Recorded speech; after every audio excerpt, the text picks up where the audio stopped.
बोला पुंडलिका वरदे हरी विठ्ठल श्री ज्ञानदेव तुकाराम श्री ज्ञानेश्वर माऊली महाराज की जय। गोपाल श्री कृष्ण भगवान की जय। सच्चिदानंद रोहिदास भगवान की जय। सब संतन की जय।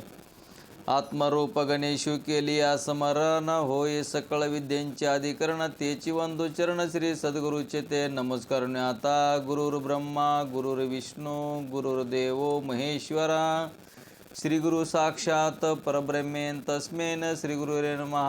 आत्मरूप गणेशु केली स्मरण होय सकळ विद्येचे अधिकरण तेची वंदू चरण श्री सद्गुरूचे ते नमस्कारोनी। आपल्या संप्रदाय मालिका ओम हंस ब्रह्मा त्रिदत्त नारायण लक्ष्मण बल भीम सख्यानंद शांतामाई बंडोबा किरवा श्रीपाद रामदास नारायण रोहिदास भगवान की जय। सब संतन की जय। तर आपला आजचा विचारसागराचा 7वा तरंग आणि 34वा पॉईंट आहे ब्रह्मविद्येचा प्रभाव। तर ब्रह्मविद्येचा प्रभाव म्हणजे नेमकं काय झालं म्हणतात तर ते तर्कदृष्टी आणि त्यांचे वडील म्हणजे तो राजा। तर त्या तर्कदृष्टीनं जे आपल्याला स्वतःला झालेलं ज्ञान होतं त्या ज्ञानाच्या सामर्थ्यावर आपल्या वडिलांच्या शंकाचं निरसन केलं। वडिलांना जे जे बी शंका येत होत्या त्या शंकेचं निरसन करून तर्कदृष्टीनं वडिलांच्या शंकेचं निरसन केलं आणि तो राजा मुक्त होऊन फार सुखी झाला। म्हणून तुकाराम महाराजांना तुकाराम महाराजचं एक प्रमाण आहे त्यासाठी, पितयाने तैसा बंदावा कुमरू जयाचे अंतर्देवे वशे। पितयाने तैसा बंदावा कुमरू जयाचे अंतर्देवे वशे। ज्याच्यामुळं देव आपल्या अंतकरणामध्ये आपल्या अंतकरणामध्ये देवाचं म्हणजे देवच आपण आहोत हे आपल्याला कळालं तर अशा कुमाराचं वंदन म्हणले पित्यानं सुद्धा केलं तरी चालतं। म्हणून आपल्या मनामध्येच आपला तर्कदृष्टी मुलगा हा आपला गुरु समजून सर्व राज ऐश्वर्य अर्पण केले व आपण आनंदाने एकांतामध्ये तो कारण ब्रह्माची उपासना करीत बसला। तर त्या राजानं कार्याची उपासना न करता कारण ब्रह्माची उपासना केली आणि मग असणारा ब्रह्मविद्येचा असा विलक्षण प्रभाव आहे की तर्कदृष्टी हारायचा मुलगा असून देखील ब्रह्मविद्येचा उपदेश केला म्हणून तो आपल्या पित्याचा गुरु झाला। अशा प्रकारे राजाने काही काल उपासना केल्यानंतर प्रारब्ध संपल्यामुळे त्याचा देहपात होऊन तो ब्रह्मरूप झाला। राजाच्या मरणाचा देशकाल कुठे सांगितलेला नाही। याचे कारण उपासकाच्या मरणाला योग्य देशकालाची अपेक्षा नसते। आता उपासक म्हणजे कारण ब्रह्माची उपासना करणाराला, तर या उपासकाच्या मरणाला योग्य देशकालाची अपेक्षा नसते। तो दिवसा रात्री दक्षिणायनात उत्तरायणात पवित्र किंवा अपवित्र भूमीचे ठिकाणी केव्हा कसाही मरो त्याच्या उपासनेच्या बलावर त्याला देवयान मार्गाच्या द्वारा ब्रह्मलोक प्राप्ती होते। पूर्वी दुसरा मुलगा जो आदृष्टी त्याच्या देहपाताच्या प्रसंगी योग्य देशकालाची आवश्यकता सांगितलेली आहे, ती योगसहित उपासकाच्या देहपाताची सांगितलेली आहे। केवळ अनन्य ईश्वर चरण उपासकाला योग्य देशकालाची जरुरी नाही। याचे वर्णन सूत्रकार व भाष्यकार यांनी शरीराकांत याच्यामध्ये केलेलं आहे। अशा रीतीने शुभ संतती राजाच्या देहपातानंतर तर्कदृष्टीने स्वतःला एकिंचितही महत्त्वाचा संबंध लागू न देता ब्रह्मज्ञान संपन्न होऊन अशा रीतीने शुभ संतती राजाच्या देहपातानंतर तर्कदृष्टीने स्वतःला एकिंचितही महत्त्वाचा संबंध लागू न देता ब्रह्मज्ञान संपन्न होऊन यथाविधी राजाचे परिपालन केले। तर राजांचा जो शेवटचा मुलगा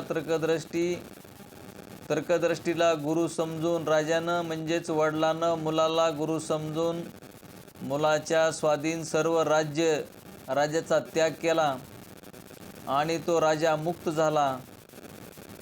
पण इकडं म्हणले तर्कदृष्टीनं कसल्याही प्रकारचं मनामध्ये अहंकार न येऊ देता किंवा ममत्व स्वतःला न लागू देता राज्यकारभार केला म्हणले.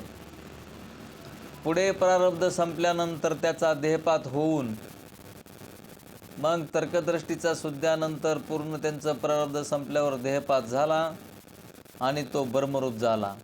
नंतर शास्त्रोक्त त्यांच्या देहाची रक्षा झाली. म्हणजे देहाची रक्षा होणं म्हणजे आता हे मृत्यू म्हणजे काय हे आपल्या डोक्यात आलं पाहिजे.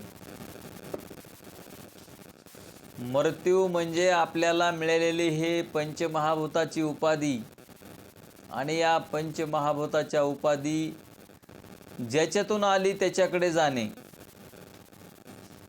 तर त्यालाच मुक्त होणे असं म्हणतात. म्हणजे मुक्त होणे म्हणजे आत्मस्वरूपाचं ज्ञान आहे. परंतु जन्म आणि मरण,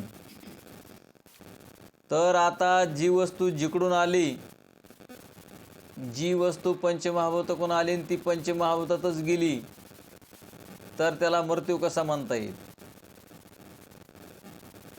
आता डोक्यामध्ये घ्या, जीवाला सुद्धा मरण नाही, देहाला बी मरण नाही आणि आत्मस्वरूप तर सदा सर्व अखंडित स्वरूप आहे. मग आता इथं नेमकं काय होतंय, तर आता बघा, आपल्याला आपण जन्मल्यापासून आतापर्यंत कपडे किती घेतले आणि किती फाटले, तर आपण त्याच्याबद्दल रडत बसत नाहीत. जैसे जीर्ण वस्त्र सांडीजे मग नूतन वेडीजे, तैसे देहांतरा ते स्वीकारायचे चैतन्य नाते. तर किती कपडे घेतले आणि किती फाटले त्याचं आपल्याला म्हणजे मला वाटतं काय मोजमाप नाही करता येत. आपण काय मोजून थोडे ठेवलेले आहेत 1000, 2000, 3000, 4000 किती कपडे घेतले असतील आणि किती फाटले असतील. त्याप्रमाणे जीव काय करतो, जोपर्यंत आत्मस्वरूपाचं ज्ञान आपल्याला जोपर्यंत होत नाही तोपर्यंत देह धारण करणे आणि त्या देहाला सोडणे, पुन्हा देह धारण करणे. का, कशामुळं, तर आपल्याला त्या परब्रह्म स्वरूपाचं म्हणजे आत्मस्वरूपाचं ज्ञान नसल्या कारणानं. आहे तर सगळा परमात्माच आहे तर सगळा देवच आहे, पण आपल्याला तसं वाटत नाही किंवा ते आपल्याला कळत नाही. सर्व परब्रह्म स्वरूप असल्या कारणानं आपल्याला जो मिळालेला हा पंचमहाभूताचा देह आहे ते फक्त ओळखण्यासाठीच मिळाला. आणि जर आपण ह्या देहामध्ये येऊन जर त्या स्वरूपाला नाही ओळखलं, तर मग आपल्याला पुन्हा पुन्हा बार बार जन्ममरणाच्या चक्रामध्ये जावंच लागतं. जोपर्यंत आपण आता बघा, आपण दुसऱ्याकडून एखाद्याकडून समजा कर्ज घेतलं किंवा एखाद्याकडून मदत घेतली आणि त्या कर्जाची परतफेड जर केली नाही, तर जोपर्यंत आपण ते देणार नाही तोपर्यंत आपल्याला ते म्हणजे काय प्रमाण आहे ते, ऋण, वैर आणि हत्या. ऋण, वैर आणि वैरत्व आणि हत्या, ह्या 3 गोष्टी म्हणले कदापिही त्या म्हणजे जर आपल्याकडून ऋण केलं असेल, आपण वैरत्व केलं असेल आणि हत्या केली असेल, तर आपल्याला ती चुकत नाही, तिची परतफेड करावाच लागते. इथल्या कोर्टानं जरी नाही केलं तरी ईश्वराच्या कोर्टामध्ये ते रिटर्न करावाच लागतं. कारण आपण केलेलं पातक आपल्यालाच फेडावं लागतं. पण हे ब्रह्मज्ञानाला लागू पडत नाही. याचं कारण आहे, कारण ब्रह्मज्ञानी ऋण, वैर, हत्या करणार नाही किंवा निषेधाचं कर्म करणार नाही. आणि ते जरी केलं म्हणजे निषिद्ध करतच नाही, पण जर त्याच्याकडून कर्म झालं तर ते कर्म माझं नाही, ते परमात्मा स्वरूपावर या शरीराकडून, या इंद्रियाकडून, इंद्रियाच्या देवताकडून, अंतकरणाची वृत्ती, या सर्व गोष्टीकडून हे कार्य होत आहे. त्या कार्याचा मी साक्षी आहे. असं जोपर्यंत आपल्या ध्यानात येत नाही, खात्रीशीर आपल्याला असं कळत नाही, तोपर्यंत आपल्याला आपण केलेल्या कर्माचं फल भोगावं लागतं. म्हणून जो ब्रह्मज्ञानी असतो त्याला सर्वत्र चैतन्यच दिसत असतं, ध्यानात ठेवा. कारण हे आपल्याला चैतन्य न दिसल्या कारणानं आपल्याकडून चुका होतात. आपल्याला काम उत्पन्न होणे, क्रोध उत्पन्न होणे, प्रेम उत्पन्न होणे. हे काम, क्रोध, लोभ, मद, मत्सर, दंभ, अहंकार उत्पन्न होतात. याचं कारण आहे आपल्याला चैतन्य दिसत नसून आपल्याला मायावी पदार्थ दिसतात. आपल्याला जगत भासतं. पण आपल्या एवढं ध्यानात येत नाही की आपण चैतन्यावरच भासतंय, म्हणजे चैतन्याचं एक असताना एक दिसायला लागलं. पण जरी दिसत असलं तरी दोरी असताना सर्प दिसायला लागला, पण सर्प नसून दोरी आहे. तसं हे ब्रह्मस्वरूप असून ब्रह्मस्वरूपावर आपल्याला हे जगत भासायला लागलं. ते ब्रह्मस्वरूपच आहे, जगत नसून ब्रह्मस्वरूपच आहे. ध्यानात घ्या. का ब्रह्मस्वरूप आहे? तर आपल्याला परमात्मा चैतन्य, परमान चैतन्य आणि प्रमेय चैतन्य, तर ही त्रिपुटी आहे. तर या त्रिपुटीमध्ये चैतन्य असल्या कारणानं, त्रिपुटीमध्ये चैतन्य असल्या कारणानं आपल्याला हे पदार्थ दिसायला लागले, हे पदार्थ भासायला लागले. म्हणून आपल्याला व्यावहारिक सत्ता दिली. आणि ह्या व्यावहारिक सत्तेमध्ये व्यवहार करते वेळेसच तुम्हाला नियम पाळायचे. व्यावहारिक सत्तेतलेच नियम आपण पाळत असतो परमार्थात आल्यावर. का मला वाटतं का स्वप्नामध्ये नियम पाळले का सुसुप्तीमध्ये नियम पाळावे लागतात? तर सुसुप्तीमध्ये नियम पाळावे लागत नाहीत, स्वप्नामध्ये नियम पाळावे लागत नाहीत. तर ज्याची त्या अवस्थेमध्ये साधक बाधक अवस्था असते, विषम सत्तेमध्ये साधक बाधक अवस्था नसते. म्हणून हे ध्यानात घ्यावं लागतं की हे सगळं चेतनच आहे.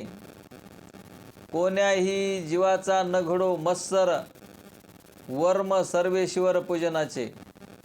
माय बापा, हे चांगलं ध्यानात घ्या. आपल्यापेक्षा या जगामध्ये दुसरं काहीच नाही. आपणच हे सर्व जगत बनलेलो आहोत. आपल्याच्या कल्पना आहेत आणि आपणच कल्पना केल्यानं कल्पनेचं जग आहे. म्हणून म्हणले संकल्प विकल्प. आपलं मन संकल्प विकल्प करतं आणि संकल्प विकल्प केलं की जसं संकल्प विकल्प होईल तसं जग बनतं. म्हणजे दृष्टी-सृष्टीवाद. दृष्टी म्हणजे ज्ञान आणि सृष्टी म्हणजे पदार्थ. ज्या वेळेस आपण दृष्टीनं पाहतो त्यावेळेस सृष्टी आहे. दृष्टीने जर डोळे लावून घेतलं तर ही सृष्टी दिसत नाही. मग नेमकं हे होतंय कशावर? तर हे सर्व चैतन्यावर होतंय आणि चैतन्यावरच जातंय.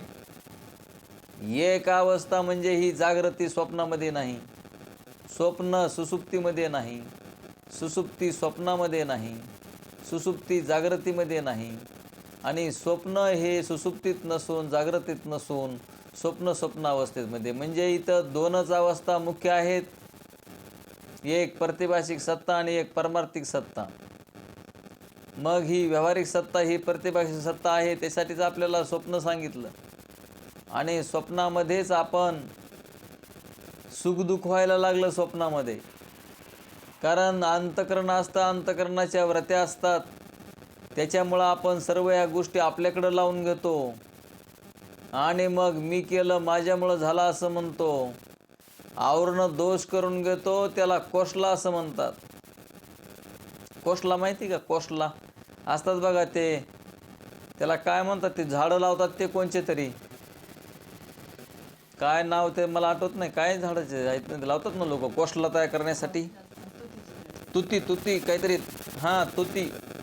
मग आता ही तुतीचे झाडं लावायचे, तुतीचे. आणि तुतीचे झाडं लावल्याच्या नंतर ते त्याच्यावर ते जे किडे असतात ते कोसला, त्याचं नाव कोसला. त्या किड्याचं नाव काय आहे? कोसला. सुंदर घर बनवतंय ते, सुंदर. आणि ते सुंदर घर बनवतंय आणि घर बनवल्याच्या नंतर त्याला दरवाजा वगैरे काय ठेवत नाही ते, आणि स्वतः तुम्हाला सांगतो ते गुंपून घेत आहे आणि त्याच्यामध्ये त्याचा मृत्यू होतो. आला का ध्यानात तुम्हाला कोसल्याचा दृष्टांत? आणि आपण सुद्धा तेच केलंय. कोसल्यामध्ये आणि आपल्यामध्ये काय फरक आहे? आपण सुद्धा काय केलंय, मी आणि माझं असा जे औरंदोष तयार केला. औरंदोष कोणाला वाटतं मी खरा नाही म्हणून, मग मी खरा केला आणि मीच्यामुळं माझे खरे झाले. अशा प्रकारचा आवरण दोष निर्माण केला आणि स्वतःला त्याच्यामध्ये गुंतवून टाकलं आणि त्याच्यामुळंच आपल्याला जन्म आणि मृत्यू येतोय.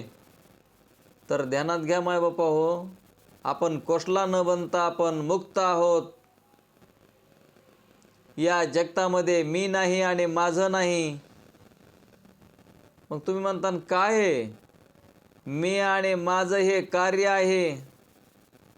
कार्यामध्ये गुंतून न पडता कारण ब्रह्माची उपासना करावी. कारण ब्रह्माचं चिंतन होतंय त्याच्याकडं लक्ष ठेवावं. म्हणून म्हणले ज्ञान गिळून गावा गोविंदा गा. नाही तर मग ज्ञान झाल्याच्या नंतर मी नामधारक, मी जपी, मी तपी, मी योगी, मला ब्रह्मज्ञान झालं, अशा पद्धतीने जर आपण म्हटलं तर मग आपल्याला पुण्य होते म्हणतात. कारण त्या स्वरूपाला ज्ञान करून घ्यायचं नाही, ते ज्ञान स्वरूपच आहे. आपल्याला फक्त झालेलं जे अज्ञान आहे ते असंभावना आणि विपरीत भावना, त्या असंभावना आणि विपरीत भावना आपल्याला घालवायच्या आहेत. आणि असंभावना आणि विपरीत भावना जर आपण नाही घालवल्या तर मग आपल्याला मुक्त होता येत नाही, अशी अडचण येते. म्हणून आपण त्या आपल्या असंभावना विपरीत भावना घालवून श्रवण मनन निदेशन करून तत्व पदार्थ शोधन करून भागत्याग लक्ष्य नेणे,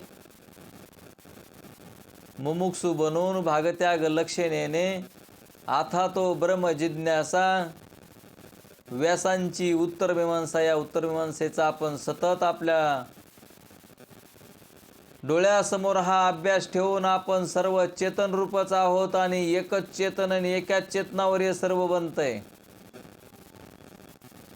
कापूस एकच आहे पण कपडे मात्र वेगवेगळे बनले. काय कारण आहे बघा, मला काय कळत नाही त्या कंपन्या काय करतात ते. कापूस तर एकच आहे पण एकाच कापसापासून किती प्रकारचे कपडे बनवले. तसं परब्रह्म एकच आहे पण ह्या जगतामध्ये किती विविधता तुम्हाला मला दिसते. जरी दिसले तरी तो परमात्माच भरून उरलेला आहे. जे जे दृष्टी दिसे ते ते हरिरूप, पूजा ध्यान जप त्याशी नाही. म्हणजे ज्याला म्हणजे परब्रह्म चेतन सर्वत्र चेतनच आहे, चेतनावरचा हा भास आहे. सता सताहून भिन्न अनिर्वचनीय विवर्त चैतन्याचा हे सर्व कल्पित जगत ब्रह्मरूप असून आपला जो आत्मा आहे तो ब्रह्मरूपच आहे. अस्ति भाती प्रिय रूपानं सर्व व्यापक परमात्मा. त्याच्यामुळं आपण ध्यानात ठेवायचंय.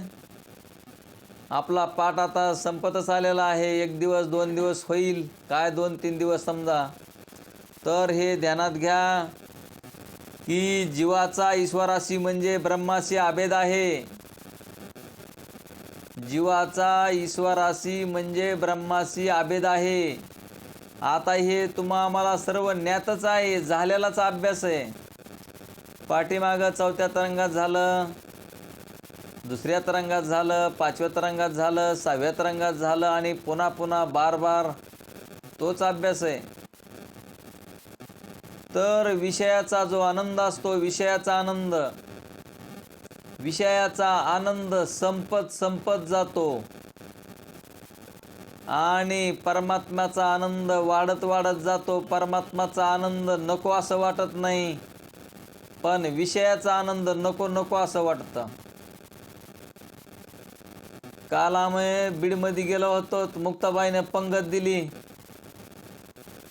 आणि ते जेवण दिल्याच्या नंतर ते नको नको वाटायला लागलं. पुन्हा पुन्हा अगोदर म्हणले येऊ द्या येऊ द्या, पुन्हा पुन्हा नको नको, आहे की नाही. म्हणजे जेवण करताना अगोदर भूक लागलेली असते आणि ती भूक लागल्याच्या नंतर खायची इच्छा होते आणि खात खात मग त्याचं ते जेवणावरचं म्हणजे त्या विषयावरचं प्रेम कमी कमी होत जातं. पण परमात्मामध्ये तुम्ही जसं जसं चिंतन करता तसा तसा आनंद वाढत राहतो. तर आत्मस्वरूपाचा जो आनंद आहे तो कधी संपत नाही. आणि विषयाचा आनंद कधी म्हणजे विषयाचा आनंद खरा नाही, तितक्यापुरता आहे. आपण जेवण करतो नाही भूक लागल्याच्या नंतर, आहे की नाही. प्रत्येकजण घरी जेवण करतोय, अगोदर फार छान लागते अर्धी भाकरी एक चपाती, आणि त्याच्या पुढं गेलं का त्याला चव त्याची कमी कमी होत जाते. तर याला म्हणतात विषय. आणि परमार्थामध्ये आनंद वाढत जातो. म्हणजे तुम्हाला का सांगायलो हे, काय महाराज तुम्ही 4थ्या तरंगात तेच, 5व्या तरंगात तेच, 6व्या तरंगात तेच. आता मी तुम्हाला सांगतोय 25-30 वर्ष होत आलं हे विचारसागर वाचतोय त्याला, पण मला असं वाटलं नाही की विचारसागर बाजूला फेकून द्यावा म्हणून. काय म्हणले ते सगळा अभ्यास झाल्यावर आता काय विचारसागराला बघायचं, असं झालं नाही. ज्या ज्या वेळेस विचारसागर पाहिला, ज्या ज्या वेळेस ज्ञानेश्वरी पाहिले जाते, ज्या ज्या वेळेस ग्रंथ पाहिले जातात, सिद्धांती ग्रंथ, तर ते पुन्हा पुन्हा पाहावेसे वाटतात. त्याच्यामध्ये आनंद निर्माण होत जातो, किंवा जो आनंद आहे तो टिकून राहतो आणि विषयाचा आनंद हा संपत असतो. म्हणून ध्यानात घ्या की जीवाचा आणि ईश्वराशी म्हणजेच ब्रह्माशी अभेद. तर कसा अभेद आहे, कुटस्थ म्हणजे आत्मा व ब्रह्म हे एकच आहेत. आता तुम्ही सांगा, विचारसागरामध्ये कुटस्थ कशाला म्हणतात, ब्रह्म कशाला म्हणतात, जीव कशाला म्हणतात, साक्षी कशाला म्हणतात, हे जर नसलं आपल्या ध्यानात तर मग आपल्याला हे कसं कळेल. आपण म्हणतो की मग आता हे जरा आम्हाला अवघड वाटतंय जरा हे, तर का अवघड वाटतंय, तर शब्दाचे अर्थ आपल्याला माहीत नाहीत, शब्दाचे अर्थ आपल्या ध्यानात राहत नाहीत. काय म्हणतात महाराज कुटस्थ वगैरे, काय म्हणतात आत्मा असतो म्हणून, कुटस्थ असतो म्हणून. ते कुठं असतो आणि कुठं राहतो काय माहीत. जीव असतो म्हणतात, जीव असतोय पण ते बी कुठं राहतोय ते माहीत नाही. ब्रह्म असतंय पण तेही कुठं राहतंय ते माहीत नाही. मग आम्हाला कसा आनंद प्राप्त होईल. आपलंच स्वरूप आहे ते, आपलेच डोळे आपल्याला पाहू शकत नाहीत का, आपले डोळे आपल्याला पाहतात. आणि आपल्या डोळ्याने आपल्याला जर पाहायचे असेल तर आपल्याला आरशाचं निमित्त करावं लागतं. आरशाचं निमित्त केलं तर आपणच आपल्याला दिसतो. तसं परब्रह्म स्वरूपानं निर्गुण स्वरूपाला आपण आपल्याला पाहता येत नाही, म्हणून अंतकरण रूपी आरसा निर्माण केला. आणि या अंतकरणाच्या वृत्तीनं जीवाला हे सर्व जगत्रय दिसायला लागलं. तर ते माझंच रूप आहे, मी ब्रह्मस्वरूप आहे. आणि ह्या अंतकरण रूपी आरशामध्ये माझी मलाच मी पाहतो आहे, माझ्या वेगळं काही नाही. पण आता आपल्याला व्यवहार करण्याची इच्छा झाली, म्हणून आपल्याला हे पंचमहाभूताचं शरीर आपल्याला निर्माण झालं, म्हणजे उपाधी. उपाधीनं आपण आपलं ज्ञान समजून घेऊन मी कोण आहे याचा करावा विचार, मने ज्ञानेश्वर निवृत्तीचा. मग जर मी कोण आहे याचा जर विचार आपण करून घेऊन आपण मुक्त आहोत हे जे ज्ञान आहे, हे जोपर्यंत आपल्याला कळणार नाही तोपर्यंत आनंद प्राप्त होत नाही माय बापा हो. कुठलंही जे दुःख होतंय ते फक्त आपल्या अज्ञानामुळे होतंय, ध्यानात घ्या. मग आता तुम्ही म्हणता बाबा कसं दुःख होतंय. अहो, दोरी असताना आपल्याला सर्प भासायला लागला, एखाद्या मनुष्याला किंवा एखाद्या माऊलीला दवाखान्यात न्यावं लागतं की नाही. ॲडमिट करावं लागतं दवाखान्यात नेऊन, बेपान लागलेलं असतं. आता किती बेपान आहे ते नुसतं पाहून जर बेपान लागतंय, दोरीवर सर्प नसताना जर बेपान लागतंय, तर आपल्याला एवढं मोठं समोरासमोर दिसत असलेलं जगत पाहून त्याला सत्यत्वता येईल की नाही? आणि याला आपण सत्यत्व दिल्यामुळं आपल्याला दुःख होतंय. आपलं अज्ञान जात नाही. ज्या वेळेस त्या दोरी आहे असं ज्ञान झालं, प्रकाशानं दोरीचं ज्ञान झालं, सर्प नाही असं झालं, अज्ञान गेलं. काय अधिष्ठान दोरीचं आहे का नाही? तसं मग या जगताचं अधिष्ठान ब्रह्मस्वरूप, जगताचं अधिष्ठान ब्रह्मस्वरूप आहे. आणि ते स्वरूपच आपलं जे स्वरूप आहे आत्मस्वरूप आणि ब्रह्मस्वरूप एकच आहे, असं त्यांचं म्हणण्याचा म्हणजे हा सिद्धांतच आहे. कुटस्थ म्हणजे आत्मा व ब्रह्म हे एकच आहेत, पण उपाधी भेदाने त्यांच्यामध्ये भेद दिसतो. उपाधीचा निराश झाला की उपाधी करत भेदाचाही निराश होतो. तर हे आपल्याला उपाध्या कशा काढायच्या, त्या आपल्याला भागत्याग लक्षणेने तत्वमसी महावाक्याचा अर्थाचा विचार करून भागत्याग लक्षणेने आपल्याला ही समजून घ्यावं लागते तत्वमसी महावाक्य. आणि तत्वमसी महावाक्य कोणाचं आहे, कोणत्या वेदाचं आहे? तत्वमसी महावाक्य हे सामवेदाचं आहे आणि अहम ब्रह्मास्मी यजुर्वेदाचं आहे. तर हे 4 वेदांनी 4 महावाक्य सांगितले. त्याच्यापैकी आपण तत्वमसी महावाक्याचा अर्थाचा विचार करत असतो त्या विचारसागरामध्ये. तर ते ध्यानात घ्या की कुटस्थ म्हणजे आत्मा व ब्रह्म ही एकच आहेत, पण उपाधी भेदाने त्यांच्यामध्ये भेद दिसतो. आता आपण काय केलेलं आहे की उपाधीचा विचार करता ईश्वराचं सामर्थ्य अलग असतं आणि आपलं सामर्थ्य अलग असतं. कशामुळं? उपाधीमुळं. पण आपल्याला असं वाटतं की मी छोटा आहे, मला काय करता येत नाही, माझं काय खरं नाही, मी गरीब आहे, मी मोठा आहे, मी छोटा आहे, वगैरे वगैरे. पण हे उपाधी दृष्टीनं असतंच हे. आणि उपाधी ईश्वराची पूर्ण जगभरून आहे, मायेपुरती आहे. म्हणून आपण ईश्वरात तत्चा वाच्यार्थ ईश्वर आणि तत्चा लक्षार्थ ब्रह्म, तोमचा वाच्यार्थ जीव आणि लक्षार्थ कुटस्थ आत्मा. तर आपला आत्मा हा ब्रह्माशी एकरूप आहे, हा वेदांताचा मूळचा सिद्धांत आहे. याच्याबद्दल कोणाचीच तक्रार नाही, कोणत्याच शास्त्रकाराची तक्रार नाही. पण आपली तक्रार आपण त्या ईश्वराची उपाधी घेऊन, जीवाची उपाधी घेऊन आपण त्याच्याशी आपल्याला असं वाटतं की त्या ईश्वरासारखा मी कसा असं. ईश्वरासारखा म्हणजे मी ईश्वरासारखा, माझा आत्मा ईश्वर म्हणजे ईश्वराचं जे लक्षार्थ आहे ब्रह्म, आणि माझा जो लक्षार्थ आहे आत्मा, तो आत्मा हा ब्रह्मरूप आहे, असा वेदांताचा सिद्धांत आहे. आणि वेदांताचा सिद्धांत तर ते ध्यानात घ्यायचा, वेदांताचा सिद्धांत. आणि मग आपल्याला कदापिही जन्म आणि मरण येणार नाही, कारण त्या आत्मस्वरूपाला जन्म आणि मरण नसतं. माय बापा हो, जन्म आणि मरण नसल्या कारणानं आपल्याला दुःख होतंय, ते फक्त अज्ञानामुळं. जगत नसून जगत भासतं, भासल्याच्या नंतर सत्य वाटतं, आपण त्याला सत्यत्व देऊन टाकलेलं आहे. आणि सत्यत्व दिल्यामुळं आपल्याला खरं वाटत असल्यामुळं आता सर्प खरा वाटायला म्हणून तर बेपान लागायले, म्हणून तर दवाखान्यात जावं लागायले. पण आता सर्प सत्य नाही असं जर कळलं तर मग आपल्याला दवाखान्यात जायची गरज पडेल का? दवाखान्यात जावं लागेल का? तर तसं होत नाही. म्हणून आपण ध्यानात घ्यायचं की आपल्याला आत्मस्वरूपाचं अज्ञान असल्यामुळं तर हे जगत भासायला लागलं. बरं, जगत भासलं तर काय बिघाड करतंय? बरं, बिघाड आपलं जगत काही करत नसून बिघाड तरी कोण करतंय?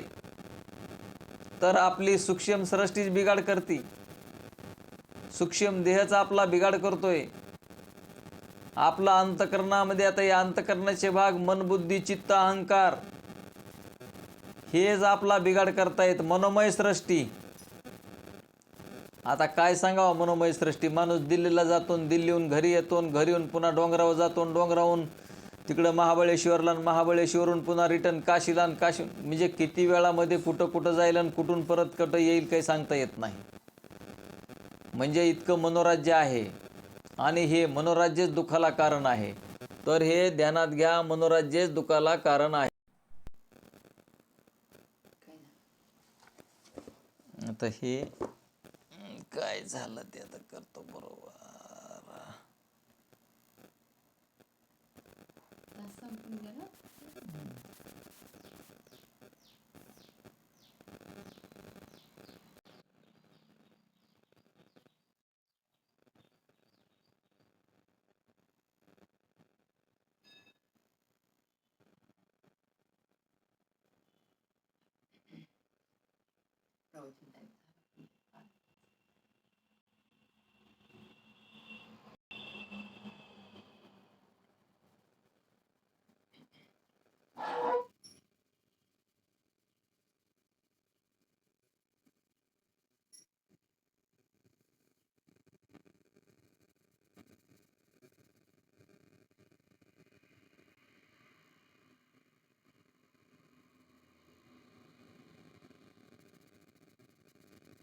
आला का आवाज?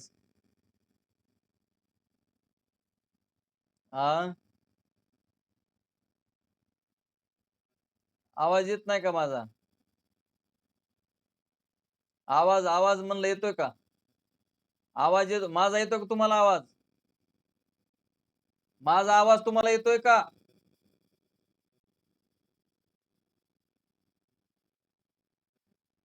महाराज दशरथ महाराज, आवाज येत नाही का तुम्हाला?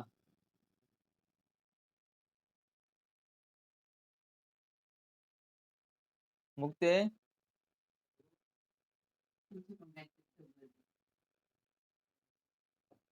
येतोय का आवाज? आता आता आता येतो का मग आवाज? आता येतो ना सगळ्याला? बर बर बर. बोला पुंडलिका वरदे हरी विठ्ठल श्री ज्ञानदेव तुकाराम श्री ज्ञानेश्वर माऊली महाराज की जय. गोपाल श्री कृष्ण भगवान की जय. सच्चिदानंद रोहिदास भगवान की जय. सब संतन की जय. तर जीवाचा ईश्वराशी म्हणजे ब्रह्माशी अभेद. जीवाचा ईश्वराशी म्हणजे ब्रह्माशी अभेद. आता आवाज तिकून बंद करा. आवाज येत नाही का?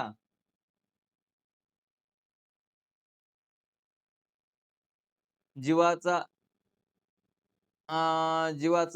जीवाचा ईश्वराशी म्हणजे ब्रह्माशी अभेद. मग आपल्या ध्यानात येते आता की आपल्याला जीवाची व्याख्या माहिती आहे, ईश्वराची व्याख्या माहिती आहे, म्हणजे तत्ची व्याख्या माहिती आहे आणि तोमची व्याख्या माहिती आहे. आणि मग ते तू ब्रह्म आहेस असा आपला हा तत्वमसी महावाक्याचा अर्थ आहे. मग जे ब्रह्मस्वरूप आहे, जे आपला आत्मा आहे तेच ब्रह्म आहे. तर ते निर्गुण निराकार असल्या कारणानं, म्हणजे आपलं सुद्धा स्वरूप निर्गुण निराकार, आपण निर्गुण निराकारच आहोत. पण आपण काय करायलो? परमात्म्यानं ही जी माया दिलेली आहे त्या मायेलाच आपण मी म्हणायला लागलो. आता एखादा कुठलाही जड पदार्थ घ्या, जड पदार्थ मी असं म्हणतो का कधी? जड पदार्थ मी आहे असं कधी म्हणत नाही. पण आपण मात्र कधी बी मी असं म्हणालेलो असतो. आणि त्या कसं विशेषण आपण असणार आपल्या देहाला, आपण चैतन्यासहित मिसळून देहच मी आहे असं म्हणायला लागलो आपण. पण आपण वास्तविक पाहता मी जो आहे तो सामान्य चैतन्य आहे. आणि सामान्य चैतन्य हे मी म्हणत नसतं. मग आपण आपल्याला देह मिळाला त्याच्यामुळं आपण अंतकरणाच्या संगतीला लागलो आणि मग असणारे संकल्प विकल्प करायला लागलो, म्हणून तर आपण जीव झालो. तर आपल्याला संकल्प विकल्प करायचे नाहीत. संकल्प विकल्प घालवायचे म्हणजेच संकल्प विकल्पानच मिथ्याना मिथ्याची निवृत्ती करून माझा आत्मा ब्रह्मरूप आहे असं ज्ञान संपादन करावं.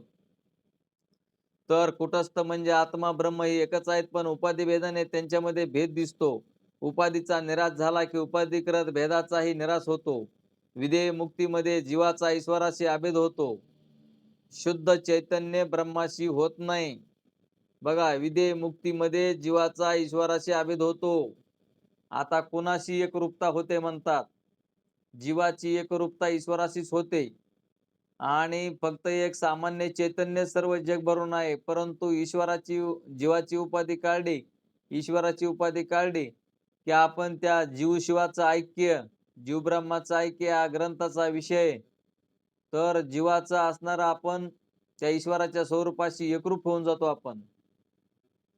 तर म्हणले असे शारीरिक भाषांच्या 4थ्या अध्यायामध्ये प्रतिपादन केलेले आहे. जैमिनीच्या मताने विधेय मुक्तीत सत्य संकल्पाधिकाची प्राप्ती होते. ओडोलोमी यांच्या मताने विधेय मुक्तीत सत्य संकल्पाधिकाचा अभाव आहे. सिद्धांत मतामध्ये विधेय मुक्तीत सत्य संकल्पाधिकाचा भावही आहे आणि अभावही आहे. याचे तात्पर्य असे की विधेय मुक्तीकाली जीवांना ईश्वराशी अभेद होतो असे मानले तर विधेय मुक्तीत सत्य संकल्पाधिक प्राप्त होतात म्हणून त्यांचा भाव आहे. दुसऱ्या दृष्टीने म्हणजे लक्षार्थ दृष्टीने ईश्वर शुद्ध निर्गुण स्वरूप आहे. त्यांच्याशी अभेद असल्यामुळे त्यांचे ठिकाणी सत्य संकल्पाधिकाचा अभावही आहे. सत्य संकल्पाधिकाचा अभावही आहे. तर आपण हे रेकॉर्डिंग आहे का चालू? हो, तर रेकॉर्डिंग व्हायची बंद.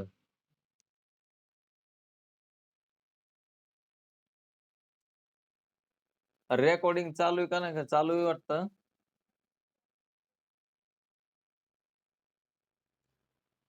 तसे पाहिले तर संसार दशेतही जीव शुद्ध निर्गुण ब्रह्मस्वरूप आहे, पण त्या काली जीवास अविद्येमुळे मी करता भोगता आहे अशा तऱ्हेची संसार भ्रांती असते. जीवाला असं वाटतं की मी हा सर्व करता भोगता मीच आहे अशी आपल्याला भ्रांती आहे. म्हणजे जीवाला भ्रांती असते आणि ती भ्रांती असते अविद्येमुळं. ती संसार भ्रांती ईश्वराला केव्हाही नाही. म्हणून ईश्वर सतत असंग निर्गुण शुद्ध आहे. म्हणून विधेय मोक्षकाली जीवाचा ईश्वराशी अभेद होतो, म्हणजे शुद्ध ब्रह्माशीच अभेद होतो असा सांगण्याचा अभिप्राय आहे. तसे पाहिले तर जीवेश्वराचा अभेद मुळात आहेच, फक्त अविद्या भ्रांतीमुळे त्या अभेदाची प्रतीती येत नाही. ती अविद्या भ्रांती निवृत्त झाल्यानंतर जीवाची ईश्वराशी अभेद होतो असे म्हटलेले आहे. म्हणजे करायचंय काय आपल्याला? जर भ्रम झालाय तो भ्रम फक्त काढायचा आहे. तर ध्यानात घ्या, मुळात भेद होतो व ज्ञानानंतर अभेद झाला असे सांगण्याचा अभिप्राय नाही. म्हणजे भेद होतो पुन्हा एकत्र झाला असं नाही. तर मूळचेच आपण ब्रह्मस्वरूप आहोत. जर ईश्वराशी अभेद म्हणजे शुद्ध ब्रह्माशी अभेद असे मानले नाही तर ईश्वराला ही शुद्ध ब्रह्माची प्राप्ती केव्हाच होणार नाही. कारण जीवाप्रमाणे ईश्वराला उपदेशजन्य ज्ञान व विधेय मोक्ष केव्हाच प्राप्त होणार नाही. कारण ईश्वराला उपदेश करणारा दुसरा कोण आहे? कोणीच नाही. म्हणून ईश्वर सदा बद्ध आहे असे सिद्ध होईल, पण हे म्हणणे चुकीचे आहे. आम्ही 4थ्या आणि 5व्या 6व्या तरंगामध्ये ईश्वर नित्यमुक्त व ब्रह्मरूप आहे हे वर्णन केलेले आहे. ईश्वराला आपल्या स्वरूपाचे अज्ञान केव्हाही नाही, म्हणून आवरणही नाही. ईश्वराला त्या अज्ञानाच्या निवृत्तीकरिता उपदेशजन्य ज्ञानाची जरुरी नाही. आवरण नाही म्हणून आत्मस्वरूपाची भ्रांती नाही. म्हणून ईश्वर नित्यमुक्त सर्वज्ञ शुद्ध असंग निर्विकार आहे हा सिद्धांत या ग्रंथात अनेक वेळा युक्तिप्रयुक्तीने प्रतिपादन केलेला आहे. अशा शुद्ध ईश्वर स्वरूपाशी विधेय मुक्तिकाली जीवाचा जो अभेद तो शुद्ध चैतन्याशी अभेद आहे असेच मानले पाहिजे. उदाहरणार्थ, एखाद्या मठामध्ये जेव्हा घटाचा नाश होतो तेव्हा घटाकाशाचा लय मठाकाशात होतो. त्या ठिकाणी घटाकाशाचा लय महाकाशात होतो असे कोणी मानित नाही. वास्तविक पाहिले तर घटाकाश मठाकाश हा भेद उपाधिकृत आहे, वास्तविक नाही. पण उपाधिकृत भेदाची निवृत्ती झाली म्हणजे घटाकाश मठाकाशामध्ये विलीन झाले असे म्हणण्याची पद्धत आहे. त्याप्रमाणे ब्रह्मवेत्याचे शरीर ईश्वरकृत ब्रह्मांडामध्ये नष्ट होते. व सर्व ब्रह्मांड हे ईश्वराच्या शरीराचे अंतर्भूत आहे. म्हणून ब्रह्मवेत्याला आत्मा विदे मोक्षकाली ईश्वर स्वरूपाशी एकरूप होतो. याचाच अर्थ शुद्ध चैतन्याशी एकरूप होतो असा आहे.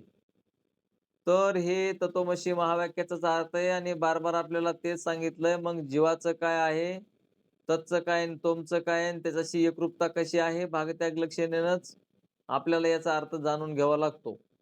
तर हे आपण स्वतः अभ्यास करून थोडं लक्ष दिलं तर आपल्याला हे कळतं, पण आपण त्याच्याकडे बार बार न पाहिल्यामुळं आपल्याला ध्यानात येत नाही. याचाच अर्थ घटाकाश महाकाश रूप आहे. ज्याप्रमाणे घटाकाश हे मटाकाशाशी एकरूप होते, मटाकाश महाकाश रूप आहे, याचाच अर्थ घटाकाश महाकाश रूप आहे. त्याचप्रमाणे विधेय कैवल्यामध्ये जीवाचा ईश्वराशी अभेद आहे. आता हे घटाचा दृष्टांत आला का ध्यानात का नाही येत? तर घटामध्ये आकाश असतं, तेच आकाश मठातल्या आकाशाशी एकरूपच असतं आणि ते आकाश म्हणजे बाहेरल्या महाआकाशाशी एकरूप असतं. हे तिन्ही आकाश जसे एकरूप असतात तसं जीव जीव चैतन्य आणि ईश्वर चैतन्य आणि ब्रह्म चैतन्य हे तिन्ही एकरूपच आहेत, फक्त उपाधिकृत भेद आहे. उपाधिकृत भेद जर आपण काढून टाकला तर मग असणारं हे सर्व चेतनच आहे आणि या सर्व जगभरून चेतन असल्या कारणानं त्या चेतनाला जन्म मरण नाही, ते संपत नाही, ते कुठं जात नाही, येत नाही. ते आनंद स्वरूप आहे. आनंद त्याच्या महिमेमध्ये आहे आणि त्याच्या महिमेमध्ये म्हणजे आपणच आपल्या महिमेमध्ये राहण्यासाठी त्या स्वरूपाचं ज्ञान आपण समजून घेतलं पाहिजे. आपण काहीही केलं आणि कसंही केलं तरी आपल्याला आपलं जसं प्रारब्ध असन त्याप्रमाणे होत असतं आणि ईश्वर हा भक्तांचं विशेष स्वरूपानं रक्षण करत असतो. तर त्यांनी तसं त्यांचं ब्रीदच आहे, की मी माझ्या भक्तांना तया ते मी माता मुकुट करी. ज्ञानेश्वर माऊलींच्या 9व्या अध्यायामध्ये आहे वाटतं ओवी, जे ज्ञानवान असतो त्या भक्तांना मी तया ते माता मुकुट करी. म्हणजे अशा भक्तांना मी माझ्या डोक्यावर घेतो असं भगवान परमात्मा म्हणतात. तर मग असणार याचाच अर्थ म्हणले आता पुढं म्हणतात, की या घटाकाश महाकाश रूप आहे त्याचप्रमाणे विदेह कैवल्यामध्ये जीवाचा ईश्वराशी अभेद आहे म्हणजे शुद्ध ब्रह्माशी अभेद आहे. या एकंदर विवेचनावरून जीवाला विधेय मोक्षकाली शुद्ध ब्रह्माचीच प्राप्ती होते, सिद्ध झाले. तर आपला देह आहे तोपर्यंत, ज्ञानवानाला जोपर्यंत देह आहे तोपर्यंत असणार हे शरीरानं जे बी कर्म होतात ते साक्षी रूपानं पाहिजे. आपण साक्षी रूपानं न पाहता विशेषणाने युक्त होऊन आपण पाहतो म्हणून आपल्याला दुःख होतं. पण आपण साक्षी रूपानं पाहिलो त्याच्याशी माझा या दृश्याशी काही संबंध नाही. कारण ईश्वरानं निर्माण केलेला आहे. तर असं हे मूळ ग्रंथकार निश्चलदासजी यांचा अधिकार म्हणले वेदांत शास्त्रातील जे अत्यंत गूढ सिद्धांत हीच रत्ने ज्याच्यामध्ये खूप आहेत अशा तऱ्हेचा विचारसागर नावाचा ग्रंथ पंडित निश्चलदासजींनी हिंदी भाषेमध्ये केलेला आहे. पंडित निश्चलदासजींनी वेदशास्त्रे समरती पुराणे सांख्ये न्याय व्याकरण आणि आदिवशास्त्रातील अनेक ग्रंथ चिंतन करून हा ग्रंथ हिंदी भाषेत लिहिला होता. परंतु असणाऱ्या या जगाच्या कल्याणा संतांच्या विभूतीन देह कष्टविती परोपकारे किंवा भूतांची दया ही भांडवल संता आपुली ममता नाही अंगी या तुकाराम महाराजांच्या वचनाप्रमाणे पंडित निश्चलदासजींनी जीवाच्या कल्याणाची दया येऊन त्यांनी हा विचारसागर नावाचा ग्रंथ दिल्लीच्या पूर्वेस 18 कोसावर किडहोली किहडोली दिल्लीपाशी एक गाव आहे म्हणले किहडोली. त्या गावामध्ये निश्चलदासजींनी हा ग्रंथ संपूर्ण लिहिला. त्याचप्रमाणे जगत कल्याणाकरिता अवतीर्ण झालेले जे ब्रह्मीभूत श्री गुरु विनायक नारायण महाराज जोशी साखरे यांनी हा ग्रंथ मराठीमध्ये केला आणि या ग्रंथाचा परिचय सच्चिदानंद सद्गुरू रोहिदास बाबा यांनी आपल्याला तो ग्रंथ आणून आपल्या जवळ सुपूर्द केला. तर आपण जी पूर्वजन्मी केलेली असल कर्म उपासना ज्याप्रमाणे कर्म उपासना केली त्याप्रमाणे आपले अंतकरण शुद्धी झाल्याशिवाय ईश्वर कृपा झाल्याशिवाय आपल्याला सद्गुरू भेटत नाहीत.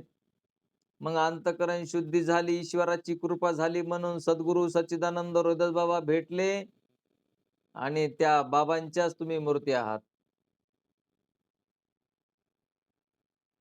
कारण बाबा सर्वांच्या अंतःकरणामध्ये असल्या कारणानं मी तुम्हाला बाबाच म्हणतोय. कारण बाबा आता चेतन रूप आहेत. कारण तुम्ही जरी आपल्याला देह दिसत असले, तरी फक्त आपल्याला विपरीत भास जे होतोय, तर तो भास नसून ते चैतन्य आहे. आणि ते चैतन्य सद्गुरू सच्चिदानंद रोहिदास बाबा आस्ती-भाती प्रिय रूपानं भरून उरलेले आहेत. त्या बाबाने आमच्यापर्यंत जे विचार पोहोचविले, विवेक पोहोचविला, आत्मबोध, विचार सागर, अमृतानुभव, चांगदेव 65, ज्ञानेश्वरी, नाम, ज्ञान, अनुग्रह, प्रबोध, अधिकार या सर्व गोष्टी त्या बाबांनी बाबाची सर्व करून घेता येत आणि बाबांच्या सत्तेनंच होत आहे. बाबा म्हणजे परब्रह्म. म्हणून तर म्हणतात गुरुर् ब्रह्मा गुरुर्विष्णू गुरुर्देवो महेश्वरा श्री गुरु साक्षात परब्रह्मेन तस्मेन श्री गुरुवे नमः. तर गुरु हे देहाला आपण म्हणतो म्हणजे साधन आहे देह. देहाला गुरु म्हणत नाही, ध्यानात घ्या. हे देहरूपी डबड, हे देहरूपी डबड देहाला गुरु म्हणत नाहीत, पण ते साधनाची गरज असते. साधन नसल तर आपल्याला बोलता येत नाही, म्हणून साधनाची आवश्यकता आहे. देहाला गुरु म्हणत नाहीत, ज्ञान स्वरूपालाच, त्या परब्रह्मालाच गुरु अशी संज्ञा आहे. कारण ते गुरु अमर असतात, गुरु चेतन रूप असतात. म्हणून असणारे ते सच्चिदानंद रोहिदास बाबा पूर्णपणे भरून उरलेले आहेत. जोपर्यंत म्हणले आपले स्वतःचे गुरुच आपल्याला चैतन्य रूप आहेत हे कळत नाही, तोपर्यंत आपण मुक्त होत नाहीत. कारण गुरुचं स्वरूप आणि आपलं स्वरूप एकच असतं. दोन्ही एकच असतात, उपाध्या भिन्न असतात. त्यांच्या उपाधीने हे कार्य करून घेतलं. आपल्या उपाधीनं कमीत कमी श्रवण मनन निधिध्यासन तत्व पदार्थ शोधन तरी करावं की नाही. तर ते करून घेऊन म्हणले या किडिवली नावाच्या गावामध्ये जे ग्रंथ लिहिला तेच ग्रंथ विनायक महाराज, नारायण जोशी, साखरे महाराज यांनी मराठीत केला आणि तोच ग्रंथ आपल्यापर्यंत सद्गुरू सच्चिदानंद रोहिदास बाबांनी आपल्याला पौचित केला किंवा आपल्याला तो कळवून दिला. त्याचप्रमाणे त्या महात्म्यांच्या प्रेरणेने व आशीर्वादाने त्यांच्या मुखाने श्रवण केलेल्या अमृततुल्य वचनांचा आधार घेऊन आम्ही ही विचारसागर या नावाने आमच्या ज्ञानदेव सदन साकोली कोल्हापूर इथे म्हणजे आता हे हे लिहिणारे म्हणजे रामचंद्र यादव महाराज, ब्रह्मीभूत श्री रामचंद्र यादव महाराज कोल्हापूरचे. आणि त्यांनी हा ग्रंथ पुन्हा आणखी मराठीमध्ये केला.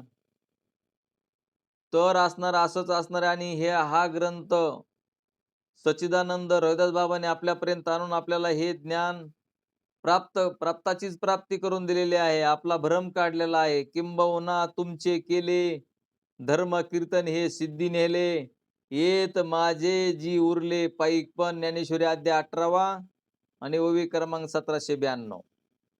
तर असणार हे असणारं बाबांनी आपल्यापर्यंत पोहोचवलं. ते बाबांचीच कृपा आहे आणि बाबाची सर्व करून घेत आहेत. आपलं निमित्त आहे.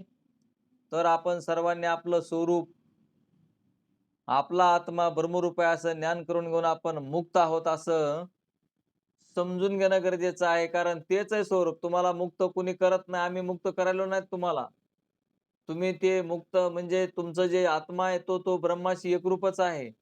फक्त झालेला भ्रम काढायचा आहे. तेवढा भ्रम काढा की आपण मुक्त आहोत. बोला पुंडलिका वरदे हरी विठ्ठल श्री ज्ञानदेव श्री ज्ञानेश्वर माऊली महाराज की जय. गोपाल श्री कृष्ण भगवान की जय. सच्चिदानंद रोहिदास भगवान की जय. सब संतन की जय. विश्वात्मके देवे येणे वाग्यज्ञ तोसावे, तोसो निमज द्यावे पसाय दान ही. जे कळांची व्यंकटे सांडो, तया सत्कर्मी रती वाढो. भोता परस्परे पडो मैत्र जीवांचे, दुरितांचे तिमिर जावो. विश्व स्वधर्म सूर्य पाहो, जो जे वांचिल तो तेला हो प्राणी जात. वर्षात सकळ मंगळी ईश्वर निष्ठांची मांद्याळी. अनवरत भूमंडळी भेटोतया भूता. चला कल्पतरूचे आरव चेतना चिंतामणीचे गाव. बोलते जे अर्णव पियुषांचे चंद्रमे जे आलंचना. मार्तंड जे तापहीन ते सर्वाई सदा सज्जन सोयर्य होतू. किंबहुना सर्व सुखी पूर्ण होऊन ती लोके. भजे ज्वादे प्रखे अखंडित आणि ग्रंथोपजीव्ये विशेषी लोकीये. द्रष्टा द्रष्ट विजय होय वेजी. एत मने श्री विश्वेश्वरावो हा होईल दान पसावो. येणे वरे ज्ञान देवो सुखिया झाला. येणे वरे ज्ञान देवो सुखिया झाला.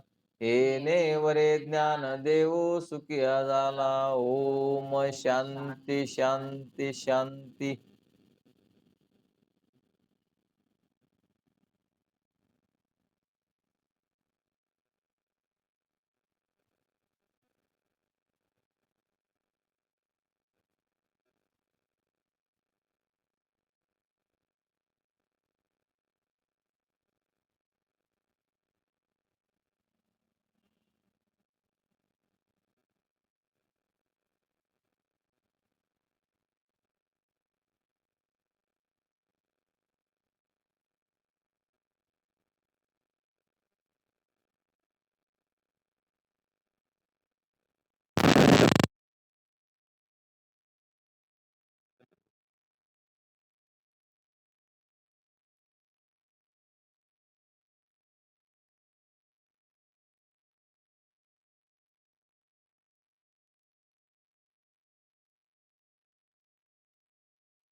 बोला पुंडलिका वरदे हरी विठ्ठल श्री ज्ञानदेव श्री ज्ञानेश्वर माऊली महाराज की जय. गोपाल श्री कृष्ण भगवान की जय.